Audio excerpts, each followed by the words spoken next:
Hello everyone. क्या कभी भी तुम्हारे साथ ऐसा कोई सिचुएशन हुआ है जहाँ पे somebody insulted you, disrespected you and तुम एकदम से उस सिचुएशन में फ्रीज हो गए, तुम कुछ कह ही नहीं पाए वहाँ पे, and after a point of time you started feeling a lot of anger, resentment, frustration towards that other person, and you started feeling like a victim in the whole situation. Well, I have been in that situation. And अपने आप से जब मैंने ये सवाल पूछा कि क्या सच में उस सिचुएशन में मैं विक्टिम थी, और क्या खुद से भी तुम ये सवाल पूछो कि क्या तुम खुद उस सिचुएशन में विक्टिम थे, और दूसरा कि क्या उस विक्टिम वाले जोन में रह करके तुम एक अबंडेंट और एक प्रॉस्परस लाइफ अट्रैक्ट कर सकते हो। सिंपल सा आंसर है नो। देखो, if you really want to attract a prosperous and abundant life, तुम्हें उस विक्टिम वाले जोन से तो बाहर निकलना पड़ेगा। उससे कैसे बाहर निकलना है and how you can make sure that you are the creator of your reality, इसके लिए आज का पूरा ये वीडियो है। सबसे पहले ना तुमको ये समझना पड़ेगा कि किसी भी चीज़ को ना लाइफ से कंप्लीटली निकालने के लिए, रिलीज़ करने के लिए तुम्हें उसको जड़ से हटाना पड़ेगा। तो यहाँ पे जब हम बात करें विक्टिम मेंटालिटी को हटाने के लिए, तो तुमको इसमें भी जड़ से ही काम करना पड़ेगा। ये ठीक वैसा ही है कि डॉक्टर के पास जब तुम जाते हो तो डॉक्टर तुम्हें मेडिसिन्स भी देते हैं, साथ में ये भी बोलते हैं कि तुम्हें डाइट को ठीक करने की ज़रूरत है, लाइफस्टाइल को ठीक करने की ज़रूरत है, बिकॉज़ ये रूट कॉज है। ठीक वैसे ही हम यहाँ पे बहुत कुछ करेंगे, लेकिन सबसे पहले रीज़न को समझेंगे, उसके जड़ को समझेंगे, ताकि ये विक्टिम वाले जोन से हम कंप्लीटली परमानेंटली बाहर निकल सके। सबसे पहले समझो कि ये विक्टिम मेंटालिटी होती क्या है, what exactly is victim mentality. देखो, एक सिचुएशन में मान लो ये समझो कि दो लोग हैं, इन दोनों का जॉब चला गया। अब कैसे दोनों ये इंसान रिएक्ट करेंगे। एक इंसान है, एक पहला इंसान है जो बोलेगा शिट यार, मेरा जॉब फिर से चला गया, इतने टाइम के बाद मिला था, फिर से मेरा जॉब चला गया, मेरे में शायद टैलेंट ही नहीं है, मेरे पास शायद स्किल ही नहीं है, मेरे पास किस्मत ही नहीं है, मेरी किस्मत भी मेरे साथ नहीं देती है, एंड सिर्फ मेरे साथ बुरा होता है, सिर्फ मेरे साथ ख़राब होता है।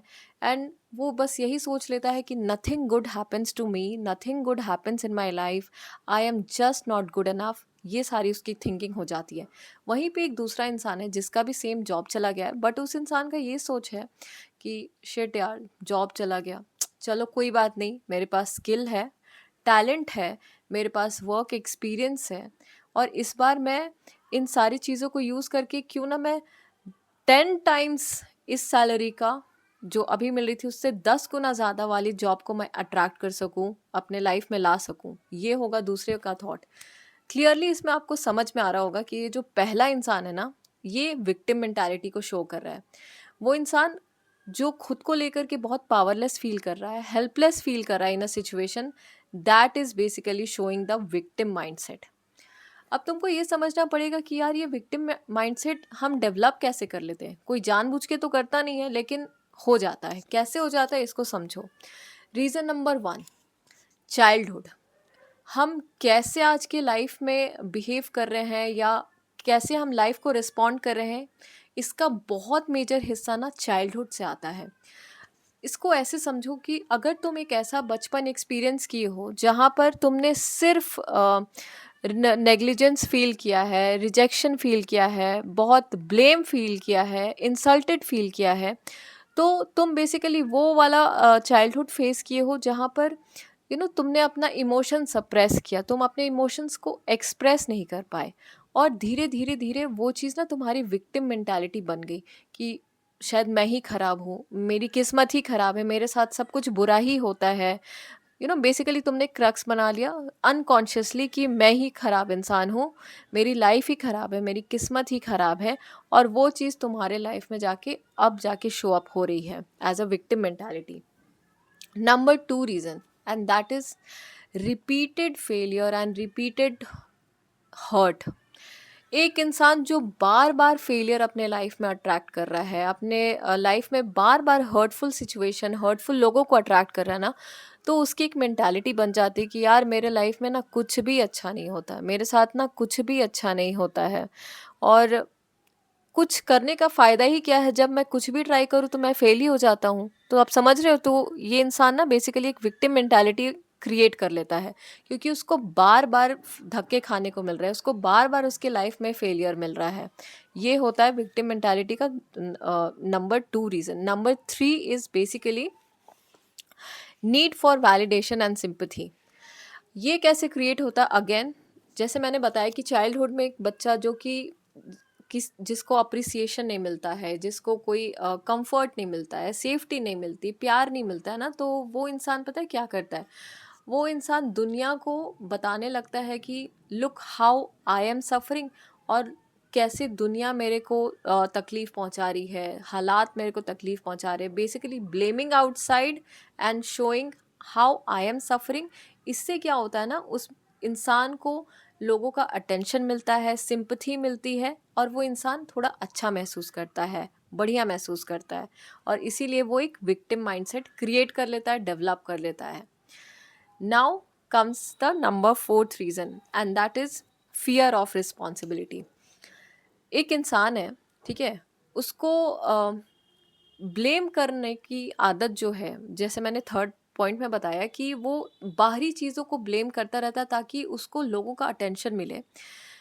वो इंसान को कहीं न कहीं पता है भी या नहीं पता, लेकिन देखो, ये एक सिंपल सा फैक्ट है कि अगर तुमको लाइफ़ को चेंज करना है या लाइफ़ में कुछ अच्छा पॉज़िटिव लाना है, तो तुमको एफ़र्ट मारना पड़ेगा, डिसिप्लिन लाना पड़ेगा, तुमको एक बेसिकली लाइफ़ में चेंज लाना पड़ेगा, लाइफ़स्टाइल चेंज करना पड़ेगा, माइंडसेट पे काम करना पड़ेगा। ये सब में लगेगा एफ़र्ट। इतना एफ़र्ट कौन करे? सिंपल सा चीज़ है, ब्लेम गेम करो, दुनिया को बताओ कि दुनिया कैसे मेरे को तंग कर रही है, हालात कैसे मेरे को तंग कर रहे हैं, और ये दिखाओ कि how I am suffering.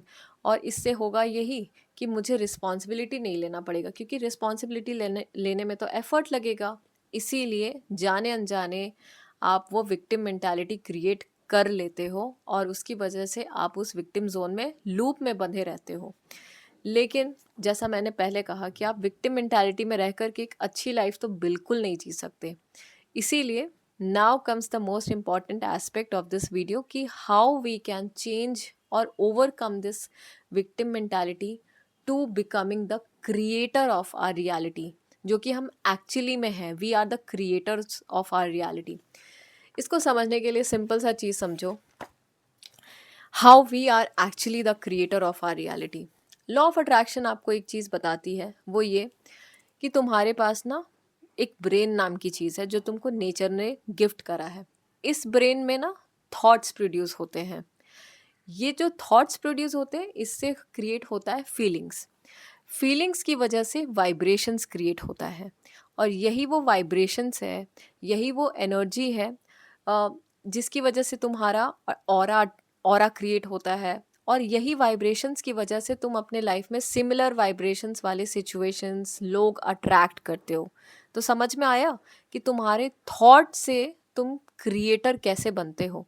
Thoughts तुम्हारी फीलिंग बनाती है, फीलिंग्स की वजह से तुम्हारा वाइब्रेशन बनता है, वाइब्रेशंस की वजह से तुम वैसी वैसी चीज़ें, similar kind of vibrations attract करने लगते हो। तो इसका सिंपल सा मतलब है, तुमको थॉट लेवल पे चीज़ों को चेंज करने की ज़रूरत है। अब जब मैं बात कर रही हूँ थॉट लेवल पे चेंज करने की ज़रूरत है, उसको कैसे चेंज करेंगे? सबसे पहली चीज़, सेपरेटिंग लिमिटिंग बिलीफ या सेपरेटिंग बिलीफ सिस्टम्स। इसको ऐसे समझो, तुम्हारा एक घर है, ठीक है? तुम्हारे घर में ना कॉर्नर में, बहुत जगह पे आसपास के लोगों ने आज तक बहुत अपने घर का कूड़ा कचरा तुम्हारे घर में फेंका। तुमने उन लोगों को फेंकने भी दिया, तुमने कुछ बोला नहीं, आज तक तुम चुप रहे, उन लोगों ने फेंका फेंका। अब इससे क्या हुआ ना कि लोगों को तो पता नहीं था कि कूड़ा फेंकना का है, इसीलिए तुम्हारा घर मिला, तुमने कभी कुछ कहा नहीं, तुम्हारे घर में फेंकते चले गए। तुमको ये लगा कि ये तुम्हारे घर की गंदगी है, तुम्हें पता ही नहीं चला कि लोग कब कूड़ा फेंकते चले गए और इतना गंदगी हो गया। लेकिन अब जब तुम सफाई करने के लिए उठे हो, क्योंकि अब उस गंदगी से ना दिक्कत ये हो रही कि तुम रह नहीं सकते, तुम्हारा परिवार रह नहीं सकता, तो अब तुम्हें सफाई करनी है। तो सफाई जब करनी है तो तुम्हें अब पता चल रहा है कि लोगों को क्योंकि पता नहीं था कि कूड़ा कचरा फेंकना कहाँ है, तो तुम्हारे घर में आकर के फेंकते चले गए। ये ठीक वैसा ही है, तुम्हारे अंदर का जो बिलीफ सिस्टम है, जो तुम्हें आज रोक रहा है, तुम्हारे सक्सेस के लिए तुमको रोक रहा है, वो लिमिटिंग बिलीफ तुम्हारा खुद का नहीं, लोगों का दिया हुआ लिमिटिंग बिलीफ है। जो लोग आज तक अपने लाइफ में जो कुछ भी सुने वो तुमको देते गए, and now it has become your own limiting belief. उस बिलीफ को तुम्हारे अंदर से निकलने की ज़रूरत है, ताकि तुम अपने लाइफ में पॉजिटिविटी या एक अच्छी लाइफ को अट्रैक्ट करने के लिए अच्छी बिलीफ सिस्टम को अपने अंदर ला पाओ या क्रिएट कर सको। तो सबसे पहले तो लिमिटिंग बिलीफ का सफाया करना ज़रूरी है, अब उसको अपने अंदर से निकालना ज़रूरी है। Number 2, healing. देखो, जब तुम सफाई करने लगोगे ना, ये ठीक वैसे ही अगेन मैं वही एग्जाम्पल पे आऊँगी। जब तुम अपने घर की सफाई करने लगोगे ना, तो तुमको एक टाइम के बाद ना थोड़ा थोड़ा गुस्सा आने लगेगा, फ्रस्ट्रेशन होगा, लगेगा कि लोगों को वैसे ही ना सुनाएं और बताएं कि लोगों ने कितना गंदा किया, बट ऐसा करना नहीं होता है। क्यों? देखो, जब तुम हीलिंग करना शुरू करते हो ना, जब तुम खुद पे काम करना शुरू करते हो ना, तो ये फीलिंग धीरे धीरे आती है। तुम्हें लगेगा कि शिट यार, लोग अपना कितना खराब थॉट मेरे पर ला करके थोपे, और इसकी वजह से मैं अपने लाइफ में कुछ आगे कर नहीं पाई। ये गुस्से वाली फीलिंग, जितनी भी नेगेटिव फीलिंग है, इसका आना बहुत ही नेचुरल है, कॉमन है। बट इस फीलिंग को अपने लाइफ से जाने देना, अपने अंदर से रिलीज करना, ये हीलिंग का काम होता है, और वो तुमको करना है। Healing is the second most important thing which you have to do if you really want to come out of this victim mentality zone. जब तुम हील करते जाओगे ना, तो तुम खुद में देखोगे, एक्सपीरियंस करोगे, तुम्हारे अंदर ना कुछ बहुत हल्का होते जाएगा, तुम्हारे अंदर की गंदगी, हैवीनेस, वो सब चली जाएगी, and you will start feeling a lot of lightness, a lot of relief.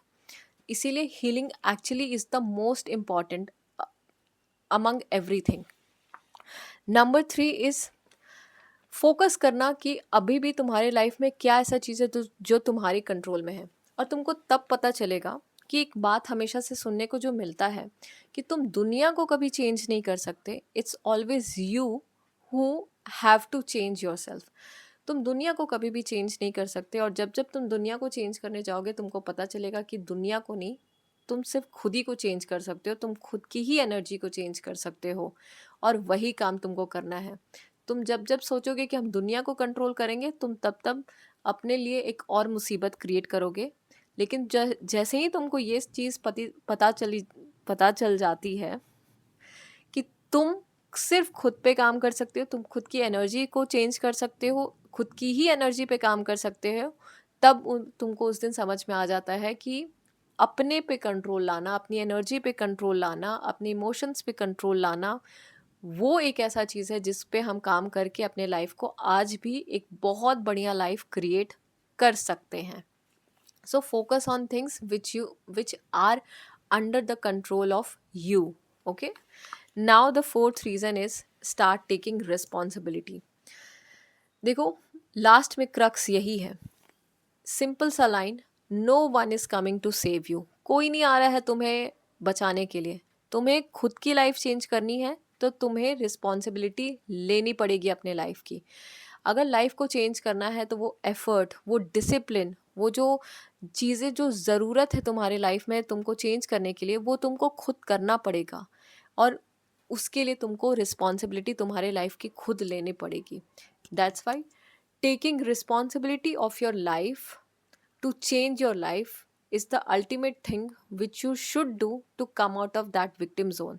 क्योंकि जो विक्टिम वाला इंसान होता है, जैसा मैंने पहले बताया था, कि वो तो बड़ा आराम में जिएगा ना, क्योंकि उसको तो लोगों का अटेंशन मिल रहा है, सिंपथी मिल रही है, लेकिन उसकी लाइफ कभी चेंज होगी क्या? कभी नहीं चेंज होगी। और इसीलिए, क्योंकि तुमको चेंज करना है तुम्हारी life, you have to start taking responsibility. And last but definitely not the least point, अगर सब कुछ करके भी देख रहे हो, फिर भी ऐसा लग रहा है कि बार बार तुम विक्टिम जोन में चले जा रहे हो, जो मेरे साथ भी हो रहा था, बट ये जो पॉइंट है, ये bonus point, this has worked a lot. सुनने में थोड़ा वियर्ड लगेगा, but I will tell you, start making universe और गॉड योर बेस्ट फ्रेंड। हर चीज़ में ना, हर सिचुएशन में, जब तुम भगवान को या यूनिवर्स को अपना एक बेस्ट फ्रेंड समझने लगते हो कि ये तो है ना मेरे साथ, मैं एज लॉन्ग एज अच्छा इंसान हूँ, मेरी इंटेंशन प्योर है, मेरे कर्मास बहुत अच्छे हैं, I know that universe is with me, पूरी कायनात मेरे साथ है, ब्रह्मांड मेरे साथ है, भगवान जी मेरे साथ हैं। और जब तुम ये फील करने लगते हो ना कि आई am just not alone, universe is with me, universe is always supporting me, universe is always guiding me, universe is always taking care of me, तब तुम्हें पता चलेगा एक अलग लेवल का कॉन्फिडेंस जो क्रिएट होता है ना, वो कोई तोड़ ही नहीं सकते, वो कोई ख़त्म ही नहीं कर सकता है। तो जितना हो सके यूनिवर्स से कनेक्ट होना, भगवान जी से कनेक्ट करना, जिस भी भगवान से तुम कनेक्ट कर सकते हो, जिस भी हायर पावर से तुम कनेक्ट कर सकते हो, उनसे कनेक्ट होना और उनसे वन टू वन चैनल करना, उनसे अपने मन की बातों को शेयर करना, that will bring a very like अलग लेवल का कॉन्फिडेंस। आई होप तुम्हें इन पॉइंट्स में से कोई एक पॉइंट से बहुत वैल्यू मिले एंड मिली होगी, and I really want you to implement one of the points which I have shared. Trust me, it is going to work a lot. It will give you a mindset जो कि तुम्हें definitely उस victim वाले zone से बाहर ला करके रखेगी, क्योंकि तुम विक्टिम जोन में तो कभी भी एक अच्छी लाइफ अट्रैक्ट नहीं करोगे। और इसीलिए जिस टाइम से तुम अपने ऊपर काम करने लगोगे and you will start to see that change coming in you, तुमको ये भी एक्सपीरियंस होता जाएगा कि तुम्हारी लाइफ कैसे कैसे चेंज होते जा रही हो, just by changing your mindset, just by working on your mindset little by little every single day. So yeah, tell me which of the point made sense to you, and कौन से point को तुम implement करने जा रहे हो, tell me. And yeah, till then, till my next video come, till then take care, bye bye.